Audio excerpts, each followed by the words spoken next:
Imaginează-ți că ai putea repara tot. Nu aproape tot, ci tot. O persoană pe care ai pierdut-o, o aduci înapoi. Un oraș distrus, îl pictezi din nou. Un prieten care a murit în fața ta, îi dai din nou voce, respirație și amintiri. Îl așezi exact acolo unde ar fi trebuit să fie, dacă lumea ar fi fost puțin mai blândă. Și, pentru prima dată, nimeni nu-ți mai poate spune că trebuie să accepți pierderea, pentru că ai o pensulă și lumea ascultă. La capătul expediției 33, Mael primise exact această alegere.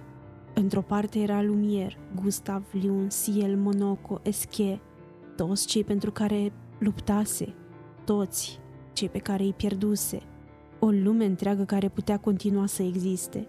În cealaltă parte era Verso, omul care îi spusese că pânza trebuie să se termine. Nu pentru că oamenii din ea nu contau, ci pentru că uneori iubirea nu înseamnă să păstrezi ceva pentru totdeauna. Uneori înseamnă să-l lași să plece. Verso voia sfârșitul, Mael voia încă o șansă. Și amândoi știau că, indiferent cine câștiga, cineva avea să piardă totul. În această seară deschidem ultimul dosar din seria Pânzei. Un dosar despre o fată care a refuzat să accepte că salvarea trebuie să semene cu un rămas bun. Despre un om care a cerut să nu fie adus înapoi. Despre o lume care s-a întors exact așa cum fusese dorită. Și despre un ultim cadru în care finalul fericit începe, fără niciun cuvânt, să semne cu începutul aceleiași tragedii. Acesta este dosarul 386, Fata care a refuzat să se trezească. O poveste creepypasta inspirată din universul Clair Obscur, Expedition 33.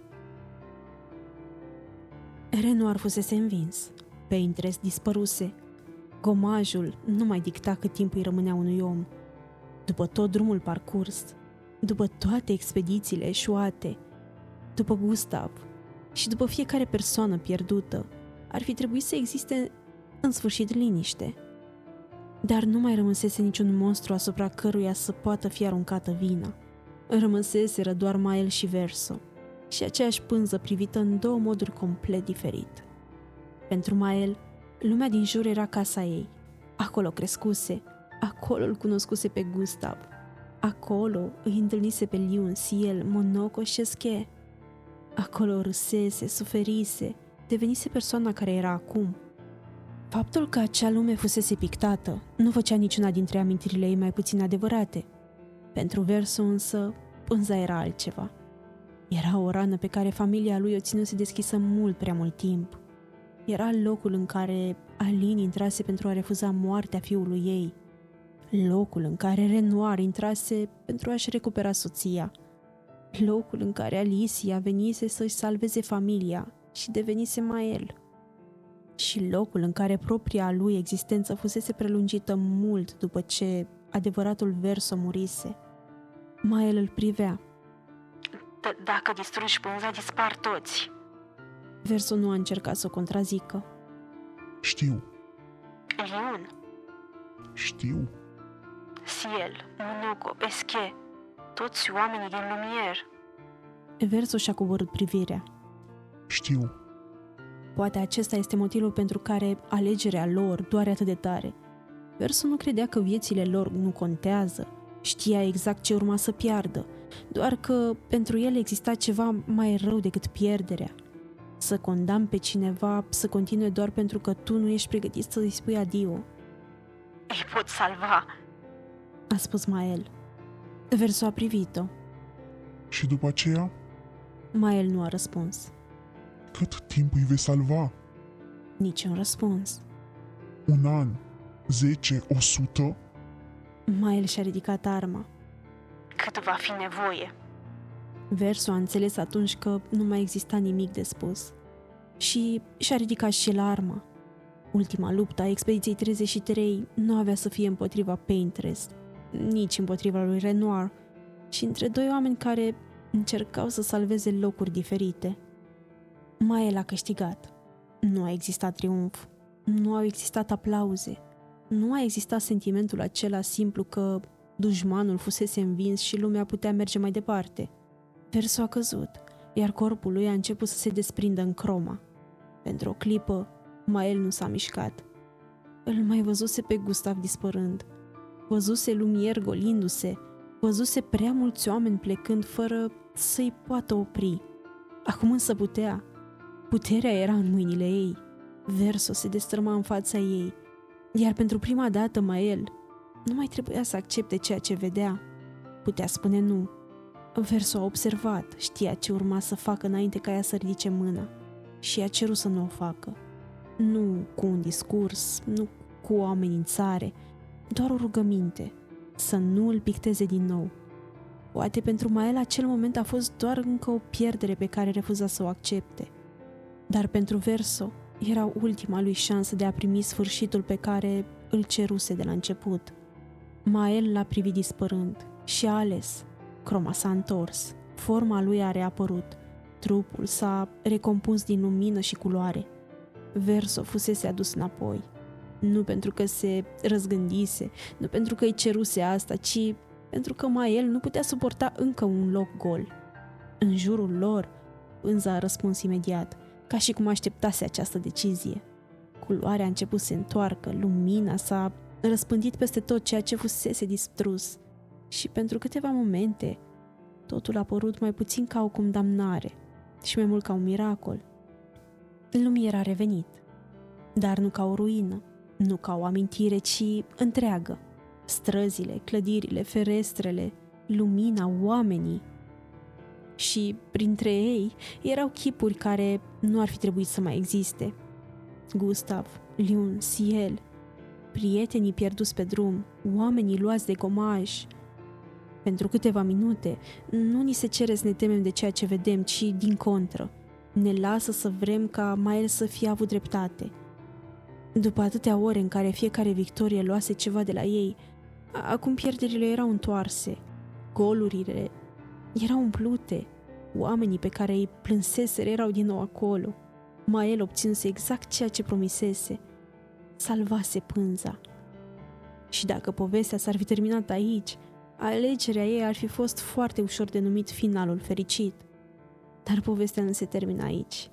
Ultima imagine nu ne arată o luptă, ne arată un concert. Sala este plină, nu există monștri, nu există arme, nu există un număr care să amenințe orașul. Există doar oameni așezați împreună. Gustav este acolo, Liun, Ciel, Monoco, Eschie, oameni care, într-un alt final, nu ar mai fi existat. Mael stă printre ei, iar pe scenă apare Verso. Dar nu acel Verso pe care îl văzuserăm în timpul expediției. Este mai bătrân. Părul lui poartă trecerea timpului. Chipul lui s-a schimbat. Pentru prima dată, omul care păruse prins într-o existență fără sfârșit arăta ca cineva asupra căruia anii au avut voie să lase urme. Se așează la pian și pentru o clipă imaginea pare aproape blândă. Verso a vrut să poată îmbătrâni. Acum îmbătrânise. Lumière a vrut să supraviețuiască. Acum supraviețuise. Mael a vrut să nu-i mai piardă pe ceilalți. Acum toți erau acolo. Tot ce fusese rupt pare reparat. Apoi camera ajunge la Mael și observă în chipul ei semnele degradării, urmele pânzei. Același tip de preț pe care lumea aceasta îl ceruse și înainte. Nu ni se explică ce urmează. Nimeni nu spune că Mael va deveni paintress. Nimeni nu spune cât timp mai poate rămâne. Nimeni nu spune ce va deveni această lume peste alți ani. Nu ni se oferă un răspuns. Ni se oferă doar imaginea. Verso la pian, o lume întreagă readusă la viață, Mael privind spre el și, pe chipul ei, dovada că salvarea nu fusese gratuită. Mâinile lui Verso ajung la clape, muzica începe, Mael rămâne acolo, Lumière rămâne acolo, toți cei pierduți sunt din nou acolo. Pentru câteva secunde, nimeni nu mai lipsește și exact atunci, ecranul devine negru. Poate că Mael a avut dreptate. Aceasta este partea care face finalul atât de greu. Nu putem spune că a ales greșit, pentru că Lumière există, Gustav există, Liun și Ciel există. Oamenii pe care Verso i-ar fi lăsat să dispară au primit încă o viață. Dar ultimul cadru refuză să ne lase să numim asta victorie. fără să ne punem o întrebare. Pentru cât timp? Alin intrase în pânză pentru același motiv din care Mael a ales să rămână. Nu pentru putere, nu pentru a deveni paintress, pentru că pierduse pe cineva. Și aici începe neliniștea. Nu știm dacă Mael îi va repeta povestea. Nu știm dacă va deveni ca mama ei. Nu știm dacă pânza va ajunge din nou în închisoare. Știm doar că, la final, Verso este din nou acolo, deși alegerea lui fusese să lase pânza să se termine. Știm că cei morți s-au întors. Știm că Mael a rămas. Și vedem că această alegere începe deja să lase urme asupra ei. Poate că asta înseamnă titlul acestui dosar. Nu că Mael doarme literalmente, ci că atunci când realitatea îți oferă durere, iar pânza îți poate oferi înapoi tot ce ai pierdut, trezirea devine cea mai dificilă alegere dintre toate. Verso a vrut să lase ultima notă să dispară. Mael a apăsat din nou play. Și pentru moment, melodia continuă. Poate încă o zi, poate încă un an, poate suficient cât să uiți de ce trebuia să se termine. Iar acesta este singurul lucru pe care finalul ni-l lasă înainte să se închidă. Nu dovada că Mael va deveni următoarea paintress, ci posibilitatea ca povestea care a început cu cineva incapabil să spună adio, tocmai a găsit din nou pe cineva care să o continue. Dosarul a fost transmis de Midnight Owls. Rămâi aproape.